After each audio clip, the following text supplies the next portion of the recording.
Hello guys, ఎలా ఉన్నారు మీరందరూ? మైసెల్ఫ్ అనిల్ కుమార్ సీరా. నేను ఈ వీడియోలో నాకు వచ్చిన ఫస్ట్ కేసు గురించి డిస్కస్ చేయబోతున్నాను. ఎందుకంటే నాకు వచ్చిన ఫస్ట్ కేసు అది ఒక లైఫ్ లెసన్ అయితే నాకు నేర్పించింది. దాని గురించి మనందరం తెలుసుకోవాలి. దాని పట్ల అవేర్నెస్ అనేది మనం క్రియేట్ చేసుకోవాలి. లైఫ్లో ఇలా ఉండాలి, కొన్ని స్టెప్స్ వేయకూడదు అనేది ఈ కేసు అనేది అయితే నాకైతే నేర్పిస్తుంది. అందువల్ల నేను మీతో ఈ కేసు డీటెయిల్స్ అనేవి షేర్ చేసుకుంటున్నాను.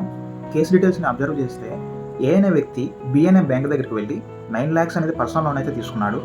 ఏ అనే వ్యక్తి గవర్నమెంట్ జాబ్ హోల్డర్.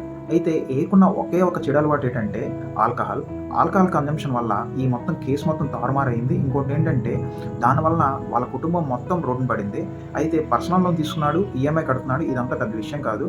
అయితే ఇక్కడ జరిగిన రాంగ్ స్టెప్ ఏంటంటే ఈ ఆల్కహాల్ కన్జంప్షన్ వల్ల తన జాబ్ నుంచి సస్పెండ్ అయ్యాడు. సస్పెండ్ అవడమే కాకుండా ఇక్కడున్న హైయర్ ఆఫీసర్స్ ఏం చేశారంటే రిమూవ్ ఫ్రమ్ సర్వీస్ అని చెప్పి హైయర్ అథారిటీకి ట్రాన్స్ఫర్ చేశారు కేసుని. అయితే దీనివల్ల తనకి శాలరీ రాలేదు, అలానే ఈఎంఐ కట్టలేకపోయాడు. ఈఎంఐ కట్టకపోతే బ్యాంక్ వాడు ఊరుకోరు. తను నోటీసెస్ పంపించాడు, తను కేసు ఫైల్ చేశాడు. అయితే నేను కేసు టేకప్ చేశాను అయితే ఇప్పుడు టర్నింగ్ పాయింట్ ఏంటంటే నేను టేకప్ చేసిన తర్వాత మొన్న 6th ఆల్కహాల్ కన్జంప్షన్ వల్ల తన లివర్ పాడైపోయింది, కిడ్నీస్ పాడైపోయినాయి, లంగ్స్ పాడైపోయినాయి. దాని కారణంగా తను సడన్గా కొలాప్స్ అయ్యి చనిపోయినాడు. 2 daysలో మొత్తం అంతా అయిపోయింది. అసలు వాళ్ళ ఫ్యామిలీ మొత్తం రోడ్డున పడిపోయింది. తనకి ఏజ్ దగ్గర ఒక 50 years ఉంటాయి, కానీ తనకి 10 years 7 years బాబు పాప ఉన్నారు. వాళ్ళని చూసి నాకైతే మనసు కరిగిపోయింది. లాస్ట్ తన డెత్ బెడ్ పైన ఉండేటప్పుడు బాబు పాప వైపు చూసి ఒక్క కన్నీటి చుక్క అయితే కాచాడు. అది చూసి నా మనసు కరిగిపోయింది. దానివల్ల ఈ కేసు అనేది మీతో షేర్ చేసుకుంటున్నాను. ఎందువల్ల అంటే ఇప్పుడు పర్సనల్ లోన్ తీసుకోవడం అనేది తప్పు కాదు, కానీ హెవీ ఆల్కహాల్ కన్జంప్షన్ వలన తన లైఫ్ పోయింది. తనతో పాటు తన భార్య, తన బిడ్డలు మొత్తం రోడ్డు మీద పడ్డారు.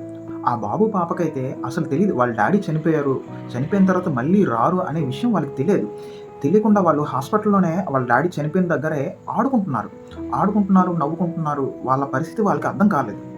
హెవీ ఆల్కహాల్ కన్జంప్షన్ వల్ల ఈరోజు ఒక ఫ్యామిలీయే రోడ్డు మీద పడింది. అందువల్ల మనం తెలుసుకోవాల్సింది ఏంటంటే ఆల్కహాల్ తాగడం నేను తప్పనలేదు, కానీ హెవీ కన్జంప్షన్ మన ప్రాణాల మీదకి తెచ్చుకోవడం అనేది మాత్రం ఖచ్చితంగా తప్పే. అందులోనూ మనపై ఒక ఫ్యామిలీ ఆధారపడి ఉన్నప్పుడు ఇలాంటిది అనేది కరెక్ట్ కాదు. చివరి క్షణంలో నా క్లయింట్ వాళ్ళ పిల్లలను చూసి కార్చిన కన్నీటి బొట్టి విలువ ఎంత, దాని అర్థం ఏంటి మీరే గమనించగలరు, మీరే అర్థం చేసుకోగలరు.